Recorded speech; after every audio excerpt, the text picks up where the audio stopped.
Okay, good morning mga sir. I-testingin ko lang muna tong ginawa kong paddock stand na set para sa CH2. Bago ko siya pa-ship, testingin muna. Ako na lang.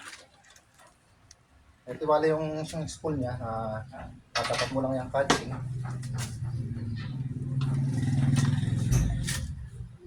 Meron siyang lock dito, no? Pagka bago mo siya, pag nakatapat na sa spool, ikpitan muna yung lock. May lock yan.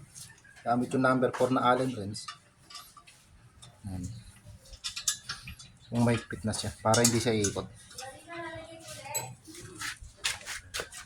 Pag ano mo, tumas ka. So ganito lang, madali lang siya gamitin. At mo yung motor, may center of gravity. Tapat mo yung sa swing arm spool. Close down. So, dito naman tayo sa front. Ito yung headlift, 343 front stand. Bali, para dito sa NT ko, ito yung pin na size sa kanya. Kasi magkakaiba yung sukat ng pin yan, bawat model, bawat brand. So paglalagay nito, ilipin mo lang sa ilalim. Double check kung naka fully inserted yung pin.